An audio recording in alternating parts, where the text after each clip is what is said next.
주간 잘 지내셨습니까? 예수님께서 주시는 새로운 은총과 활력이 교우님들에게 가득하시기를 주님의 이름으로 축원드립니다.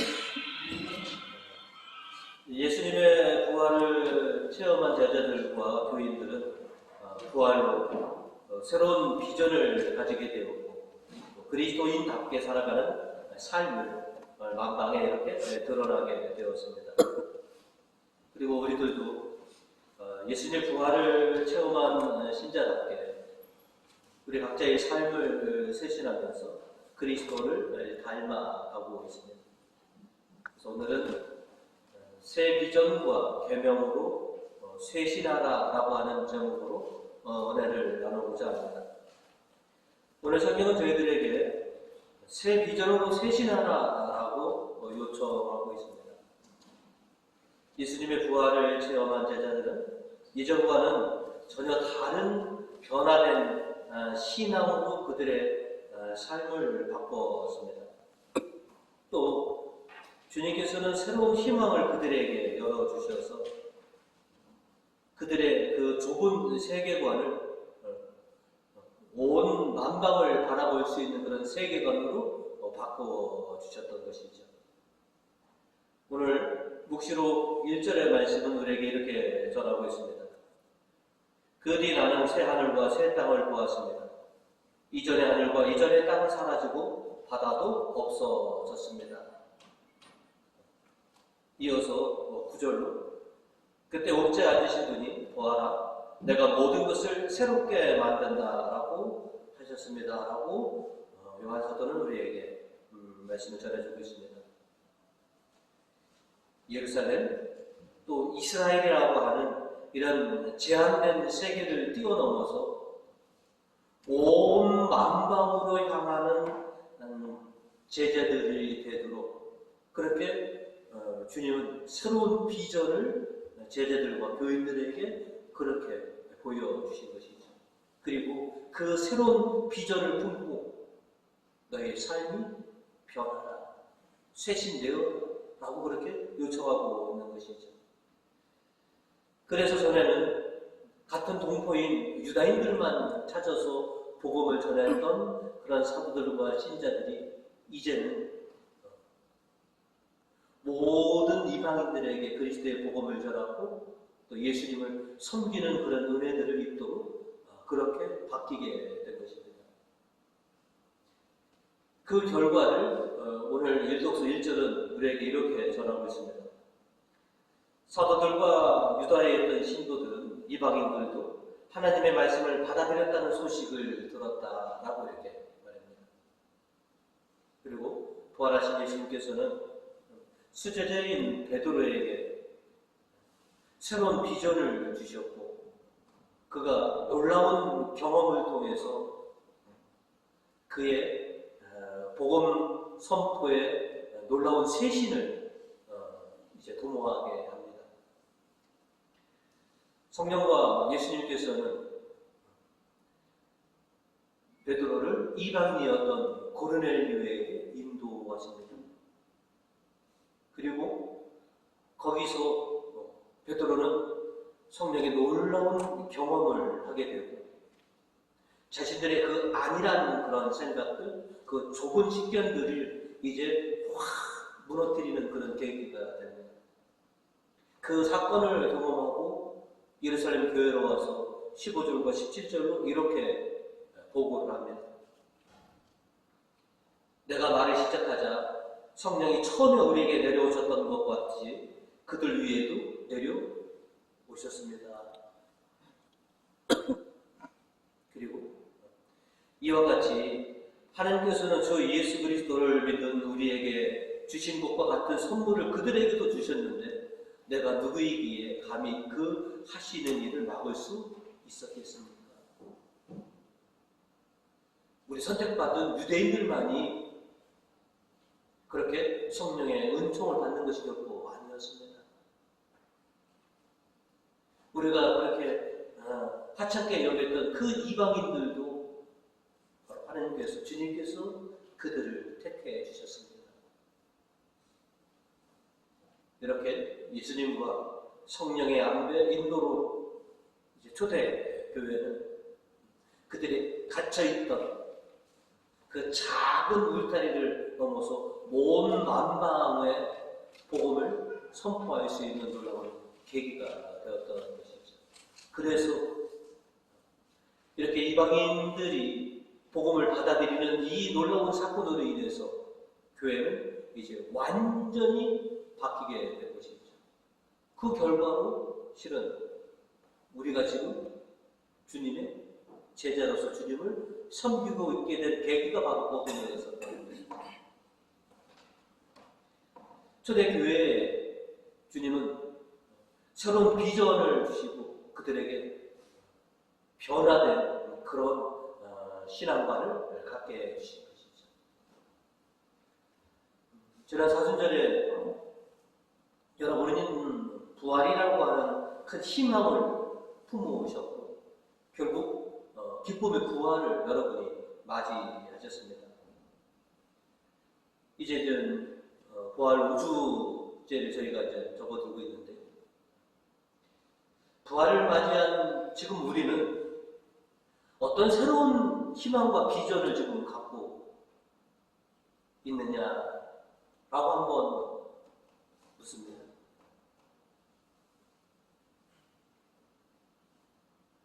전에는 사순절에는 그냥 부활이라고 하는 큰 희망이 우리에게 있었기 때문에 그것만 우리가 보면서 40일을 버텼습니다. 지금 부활을 맞이하고 부활 주간인 지금은 또 어떤 그런 비전과 희망이 우리를 이끌고 있느냐라고 하는 것이죠. 저와 여러분은 부활을 체험한 신자들로서 예수님께서 인도하시는 대로 새로운 비전을 갖고 우리도 또 새롭게 쇄신되어야만 합니다.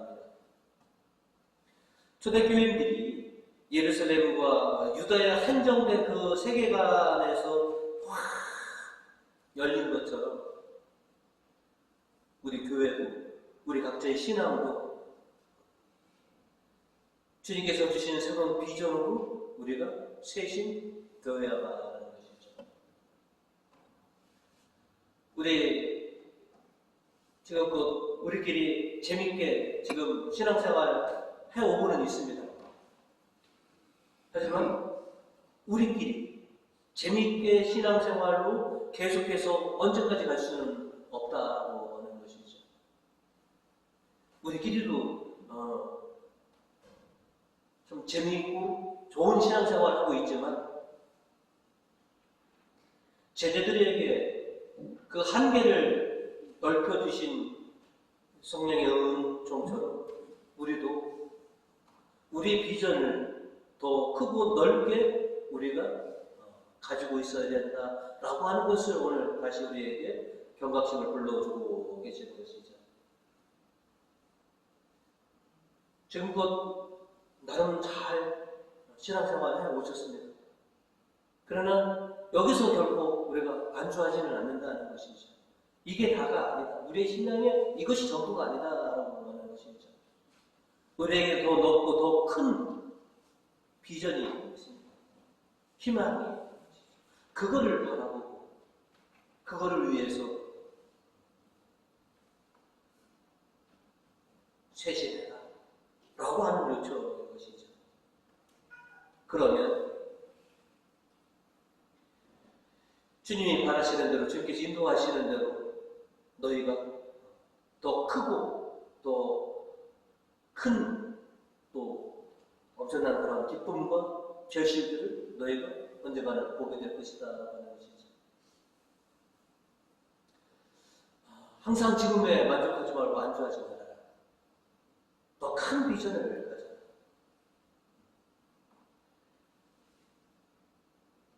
제가 이 센터가 처음 축복될 때는 이름이 문화센터였죠. 지금도 그 문화센터라는 이름이 있는데 여러분은 이곳을 이름을 여러분이 바꾸셨죠? 우리 교회가 이 문화센터의 이름을 바꾸셨습니다. 뭐라고? 왜 비전센터로 바꾸셨습니까? 전에 있었던 이름 그냥 쓰셔도 되는데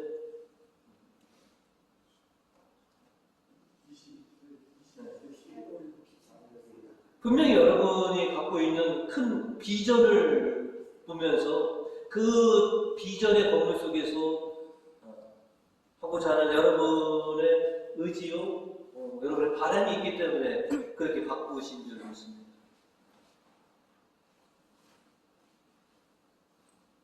주님과 더불어 주님께서 주시는 새로운 비전으로 여러분 계속해서 우리가 변화되고 쇄신되어야 합니다.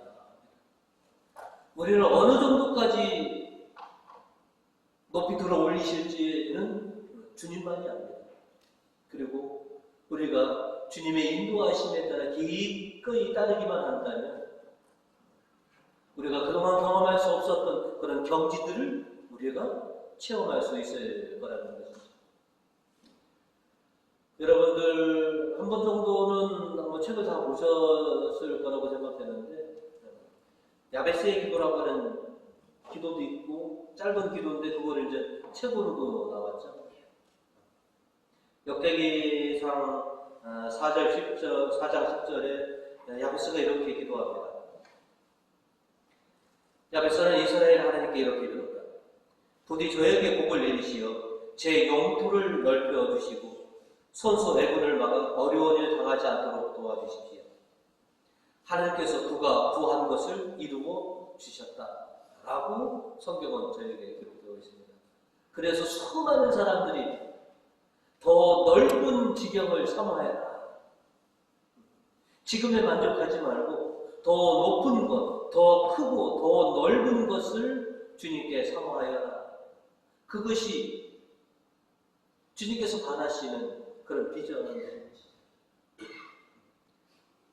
지금도 재밌고 지금도 좋지만 여기 안주하지 말고 더 높고 더 큰 경지로 너희가 다가가라.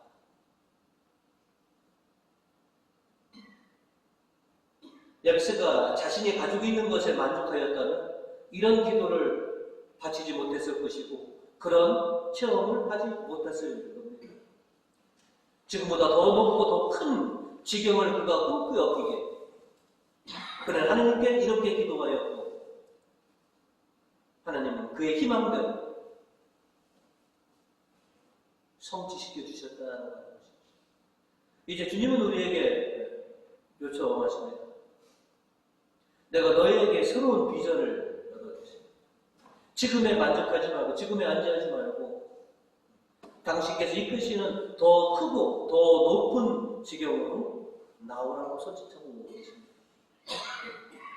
초대교회는 그렇게 주님께서 주신 새 비전에 따라서 그들은 순종하여 기꺼이 그들의 작은 이 세계관을 깨고 만방의 복음을 증거하는 그런 결정을 내려왔습니다.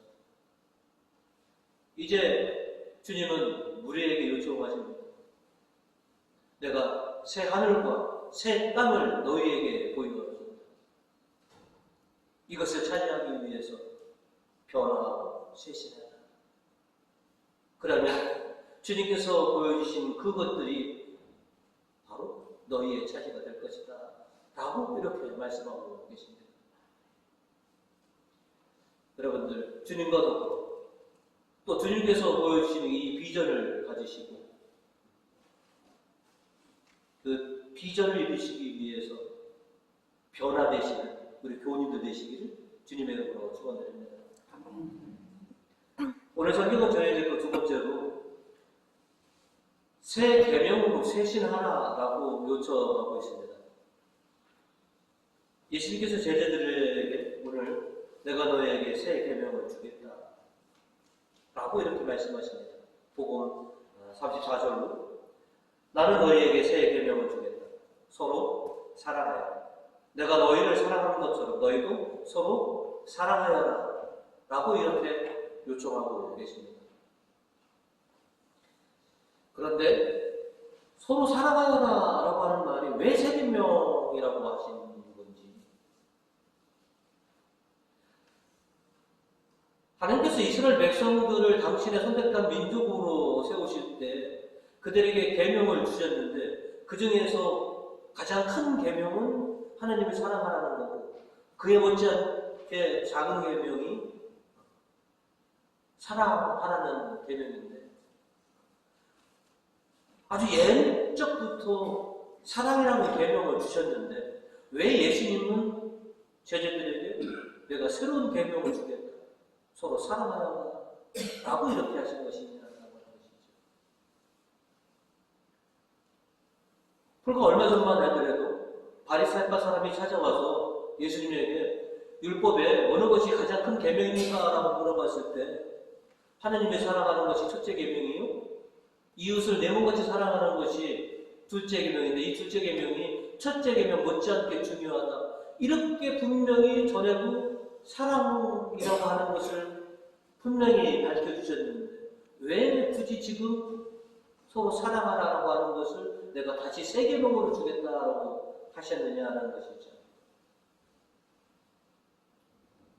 그리고 사랑하라고 하는 것이 오직 예수님만이 주시는 계명이냐라고 하는 것이죠. 사랑은 모든 종교가 가장 가치 있는 진리를 여기는 것이 사랑인 것이죠. 어느 정도든지 다 사랑을 최고의 가치로 여기고 있다는 것이죠. 그리고 세상 모든 사람들도 사랑이야말로 정말로 가치 있는 겁니다. 라고 다 알고 있는데 왜 굳이 또 사랑하라라고 말씀하시는 것이죠. 너희들이 알고 있는 그 사랑, 너희들이 여태까지 경험했던 그 사랑을 쇄신하라는 것이죠. 너희들이 경험하고 너희들이 알고 있는 사랑은 시간에 따라 변하기도 하고 대상에 따라 변하는데 사랑하는 것입니다. 좀 젊은 사람들은 우스갯소리도 그런답니다. 식으니까 사랑이고 변하니까 사랑이지. 그리고 여러분들 종종 물어봅니다. 당신 사랑이 식었어? 우리 사랑 안 해본 거 아닙니다. 근데 우리 사랑은 시간이 가면 식거나 변했고요. 대상이 바뀌면 또 식거나 변해왔던 그런 사랑들이었습니다. 너희들이 알고 있는 그런 사랑 말이에요.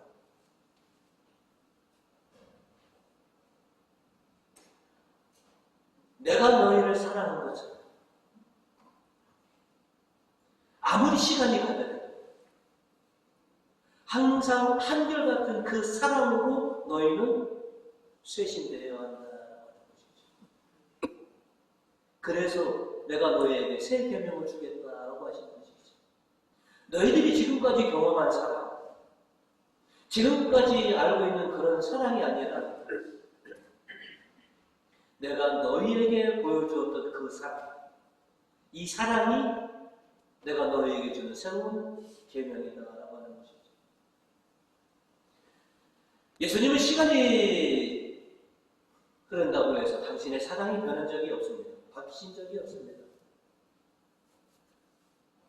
여러분에게는 사랑을 주고 저에게는 사랑을 하나 덜 주고 그러신 적도 없습니다. 대상에 따라서 사랑이 바뀌거나 양이 변하지도 않으셨습니다. 한결같은 사랑으로 우리를 대해주셨는데 바로 그 사랑을 해라라고 우리에게 요청하시는 것이죠.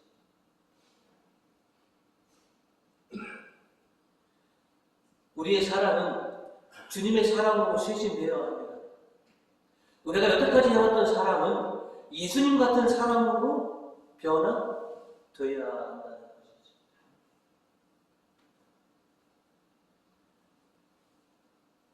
예수님께서 우리에게 보여주신 사랑, 인류에게 보여주신 그 사랑을 너희도 그대로 해야 한다는 것이죠.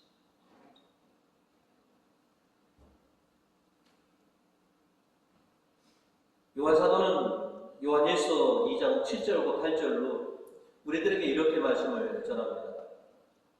먼저 7절입니다. 내가 사랑하는 여러분에게 써보내는 것은 새로운 계명이 아니고 여러분이 처음부터 가지고 있던 옛 계명입니다.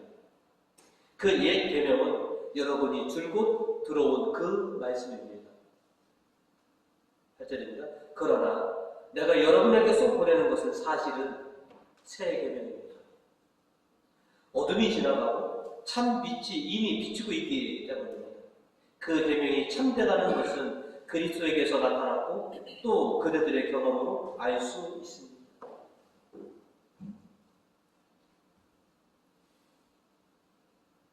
사랑하라고 하는 것은 분명히 예전 것입니다. 그러나 내가 다시 사랑하라고 하는 것은 새로운 사랑입니다. 왜 새로운 사랑이냐?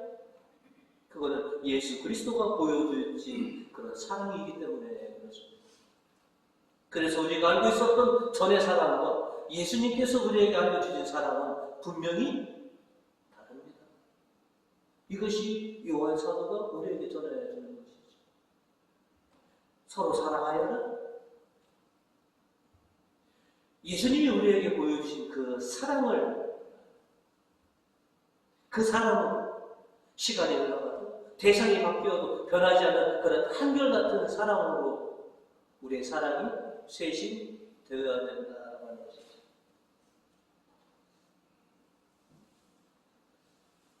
요한사도는 요한일서 3장 16절로 우리에게 이렇게 전하고 있습니다.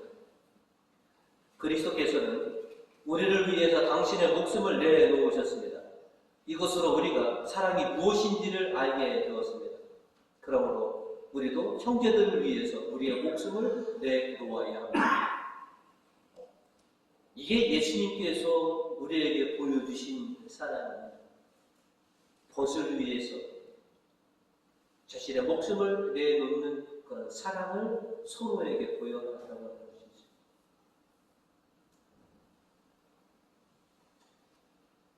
예수님께서 행하신 그 사랑을 보고 그대로 흉내내는 것, 그것이 제자다라고 하는 것이죠. 이어서 요한일서 3장 18절로 이렇게 얘기합니다. 사랑하는 자녀들이여, 우리는 말로나 혀끝으로 사랑하지 말고 행동으로 진실하게 사랑합시다. 이렇게 요한 사도는 우리에게 말씀하고 있습니다. 돌이켜보면 저도 이 마음에서 우러나는 그런 사랑보다는 그저 그냥 립 서비스로 그냥 입으로 하는 사랑들 우리 참 수없이 많이 해봤습니다. 그런 사랑 말고 말로나 혀로 하는 그런 사랑 말고 이 마음속에서 우러나는 벗을 위해서 목숨을 내놓을 수 있는 그런 사랑을 좀 보여다오. 이것이 주님이 우리에게 주시는 새 계명입니다. 서로 사랑하는 형제 자매들을 위해서 너 자신을 기꺼이 내놓을 줄 알아야 된다. 내가 너희를 위해서 나를 기꺼이 내어준 그 사랑처럼 내 사랑을 배워서 너희도 너희 형제 자매들에게 너희 벗에게 기꺼이 너 자신을 내어놓아라 라고 하는 것. 그 사랑을 배우고 그 사랑을 우리가 간직하고 실행해라 라고 하는 것이죠. 그래서 새 계명으로 주신 것이 바로 사랑하라 라고 하는 것이죠. 그렇게 우리가 예수님께서 보여준 그 사랑을 그대로 우리의 삶 속에서 드러내면 그 사랑을 보고 세상 사람들이 우리를 저 사람들은 신자구나, 하나님의 사람이구나 라고 인정할 거다라고 하는 것이죠. 복음 35절입니다. 너희가 서로 사랑하면 세상 사람들이 그것을 보고 너희가 내 제자라는 것을 알게 될 것이다. 우리가 지금껏 세상 사람들로 하여금 우리가 하나님의 제자입니다, 신자라는 것을 무엇으로 드러냈느냐 하면 우리들은 쉬웠습니다. 우리가 이 십자성만 보면 사람들은 딱 보고 우리를 저 신자구나, 저 크리스찬이구나. 오늘처럼 성경 가방 딱 들고 성당에 오는 모습 보면 쟤 신자구나. 이 가방을 들고 다니는 사람은 세상에 딱 두 부류입니다. 신자가 성경 가방 갖고 성당 가거나 보험 설계하시는 분이 비슷합니다. 우리 성경 가방하고 보험 설계하시는 분의 성경 가방하고 저기 설계 가방하고. 그래서 저 신자 아니면 설계하시는 분 이렇게들 알고 있는데요. 그거 말고 우리가 신자라는 것을 어떻게 세상 사람들에게 우리가 증명했느냐. 요즘 젊은이들 연애하는 거 보면 참 눈꽃이로워서 참 못 보는데요. 젊은 연인들 그리고 신혼부부들 틈만 나면 자기들의 애정을 뭐예요? 과시합니다.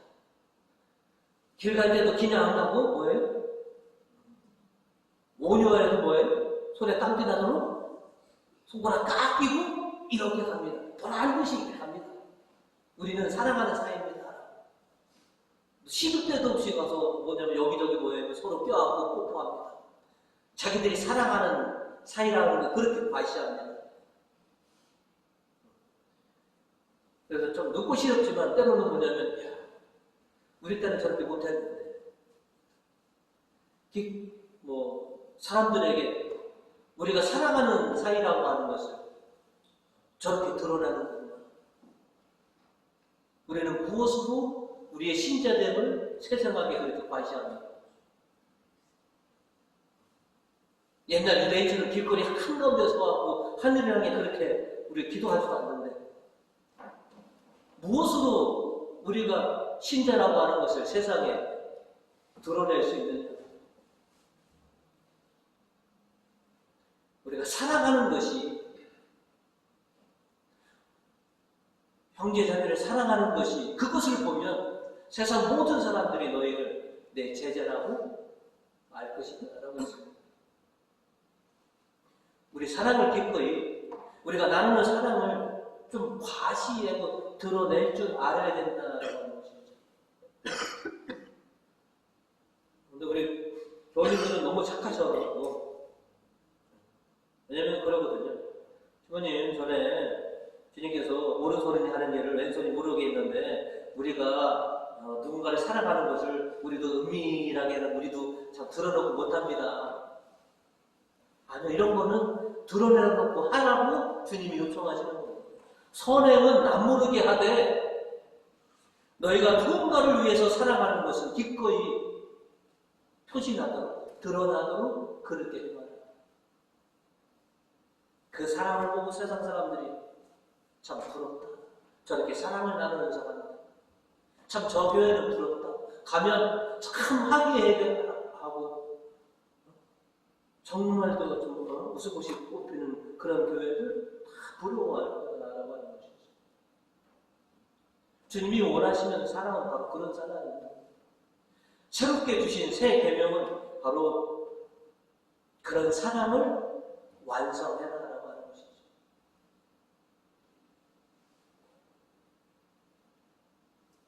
아버지가 거룩한 것처럼 너희도 거룩하게 되어라 라고 하셨던 마태복음의 말씀을 우리는 알고 있습니다. 예수님께서 보여주신 그 사랑 너희도 충분히 따라할 수 있다라고 하는 것이죠.